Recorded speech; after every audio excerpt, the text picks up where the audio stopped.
Reporting that President Trump directed his former attorney, Michael Cohen, to lie to Congress about plans to build a Trump Tower in Moscow. Folks, this could be a game changer. If this report is true, it appears to be the clearest evidence yet of obstruction of justice. I have a great team here to break all of it down. But first, I want to explain this new reporting. Because if you are one of those people that has been saying all along, do me a favor and wake me up when there's actual evidence that the president may have committed a crime, well, guess what? This is your wake-up call. Late last night, BuzzFeed News reported that Michael Cohen has told special counsel Bob Mueller, then President Trump, that President Trump, quote, personally instructed him to lie to Congress about negotiations involving plans for a building project in Moscow. We should make it clear that NBC News has not confirmed this report.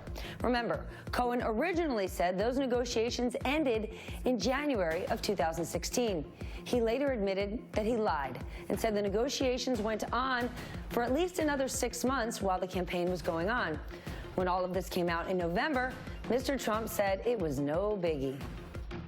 Even if he was right, it doesn't matter, because I was allowed to do whatever I wanted during the campaign. I was running my business, a lot of different things during the campaign. This deal was a very public deal. Everybody knows about this deal. I wasn't trying to hide anything. But two sources tell BuzzFeed that is exactly what he was trying to do. They reportedly got the information from two federal law enforcement officials involved in an investigation of this very matter. This morning, the president's attorney, Rudy Giuliani, he's pushing back. He told NBC News, quote, "If you believe Cohen, I can get you a great deal on the Brooklyn Bridge." But this report specifies that the allegations did not start with Michael Cohen. Their sources say Bob Mueller already knew about it before he went to Cohen. Quote, the special counsel's office learned about Trump's directive for Cohen to lie to Congress through interviews with multiple witnesses from the Trump Organization and internal company emails, text messages, and a cache of other documents. Cohen then acknowledged those instructions during his interviews with that offices, the sources say. So why exactly would Mr. Trump try to hide this deal? Court filings from Mueller say, quote, Cohen made the false statements to minimize links between the Moscow project and individual one, that's the president. Remember, individual one. Remember him? And that the filing says he did it in the hopes of limiting the ongoing Russia investigation. In addition, BuzzFeed reports that there was a lot more to that Moscow project than any of us realized. It says, quote, Trump supported a plan set up by Cohen to visit Russia during the presidential campaign in order to personally meet with President Vladimir Putin and jumpstart the tower negotiations. Make it happen, the sources said Trump told Cohen.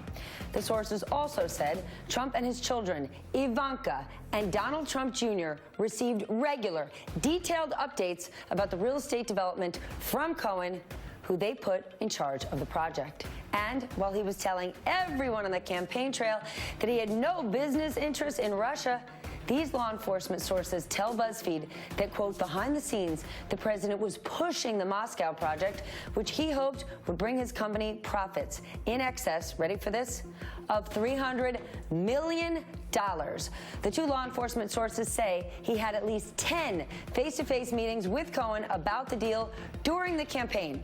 So what does it mean if the president of the United States really did tell Cohen to lie to Congress? Well, the president's own nominee for Attorney General, Bill Barr, was asked that exact question earlier this week. You wrote on page 1 that a president persuading a person to commit perjury would be obstruction. Is that right? Yes. Okay. Or any person who persuades another to, yeah. Okay. You also said that a president or any person convincing a witness to change testimony would be obstruction. Is that right? Yes.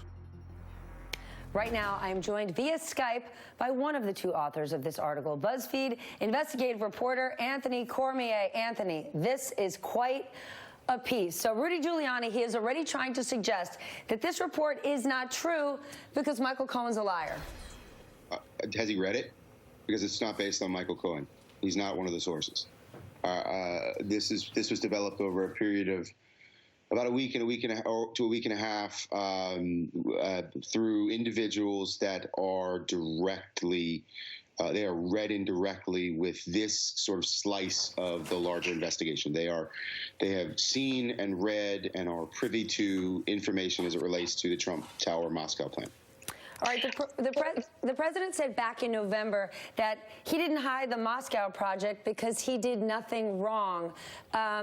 First of all, he did. He repeatedly said there was no deal. But if he was covering it up, why would he be? Why did he need to? It's a really good question, one that I'm not sourced to answer, and I'd hate to speculate, but it is curious to us that this story has sort of shifted over time from the White House, right? It's first I have no deals, and then Michael Cohen's saying publicly and to the Senate, you know, we ended this in January, and then we did some early reporting in May that uncovered text messages and emails that showed that the negotiations continued through June. It took quite a long time for anyone to match our reporting there, and it wasn't another news organization that did it. It was Robert Mueller's team who affirmed it in court filings. So it's hard for me to speculate on why, but it certainly fits a pattern of them shifting their explanations about what was going on here.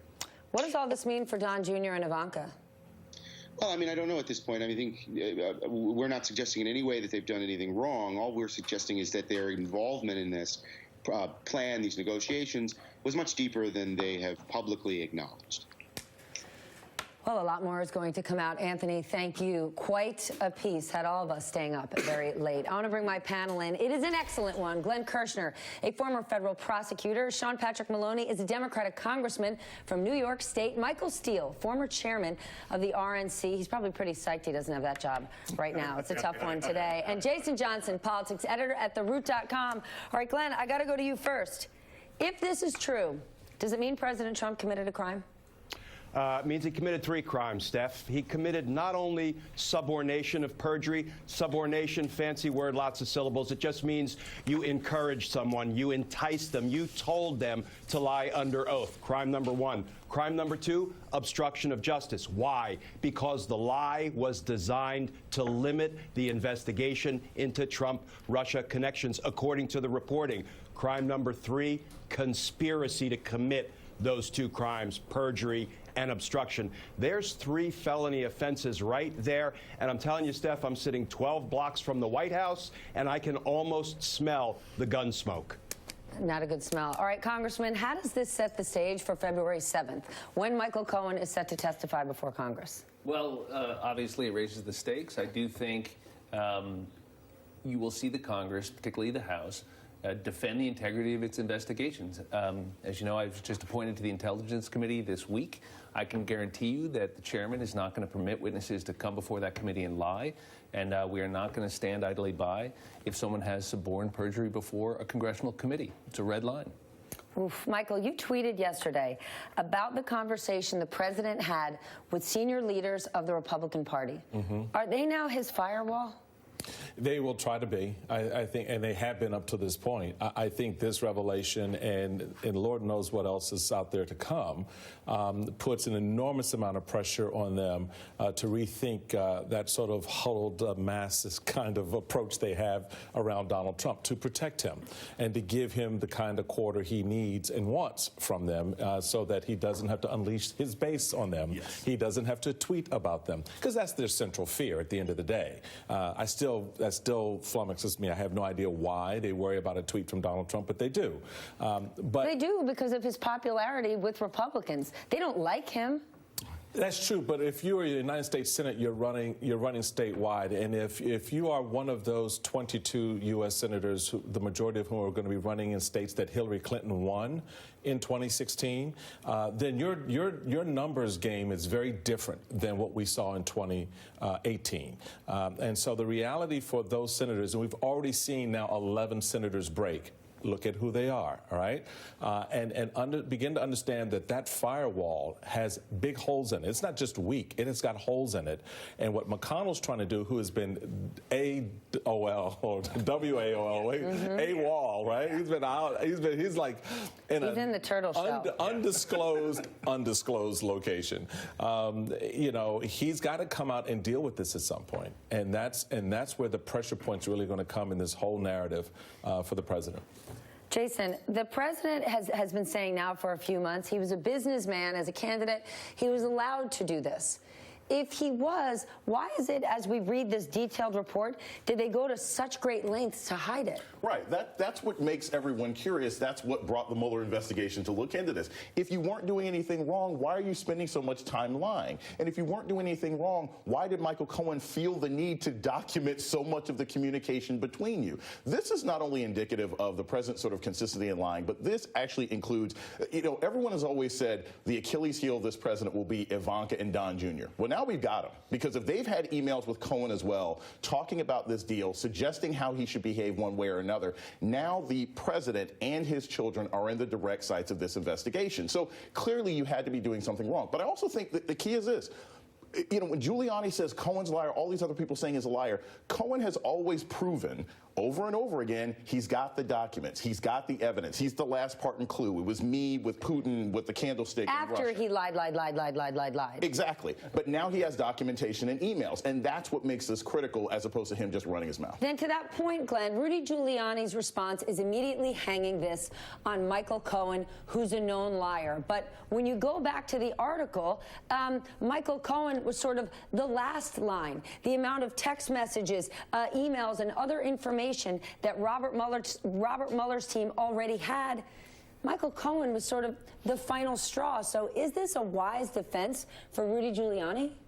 You know, Steph, you'd make a great prosecutor, because the one thing that really jumped out at me from the BuzzFeed reporting was the way this information came about. Listen, I've met with 100 aspiring cooperating witnesses, and if one comes in and says, hey, somebody told me to lie, okay, then I have to go about trying to find evidence that corroborates that claim. That's not how this was being reported out. This is the investigation determining and learning that Michael Cohen had lied to Congress via, the reporting is, internal Trump organization emails, text messages, and collateral interviews of others. And then they presented it to Michael Cohen. They said, we know what you did. And Michael Cohen apparently said, yes, I lied at the direction of Donald Trump. That is a whole different kind of a way an investigation develops, and it makes prosecution of that kind of charge very easy. Congressman, can I ask you about the president's children? You've got Don Jr. and Ivanka written about in this report, Michael Cohen giving them detailed updates. They're intimately involved. And until this point, Ivanka Trump's attorney has said she played a minimal role. Same thing for Don Jr. Which is it? And from your perspective, are Ivanka and Don Jr. thoroughly entrenched in this business and possibly wrongdoing? I mean, 5 days ago, we're reading she could be the next World Bank head. Look, we have absolutely... honestly, though, she might be the next head of the World Bank. Oh, well, maybe she's heading to Moscow, where she was going to build a tower. Like, I don't even get it. Right. Look, we have seen repeatedly that people have been minimizing their connections with the Russians and with this deal in particular, the Moscow project. But there really is an elephant in the room now, which is whether or not the President of the United States, while he was president, directed someone to lie to a congressional committee. That must be investigated, and if true, it's extremely serious. I do think there will be a shockwave around this that will include members of his family, but the core issue here, is whether the President of the United States suborned perjury before the United States Congress. My goodness, we're going to be talking about this throughout the hour. I'm pretty sure throughout the day. We're going to take a quick break.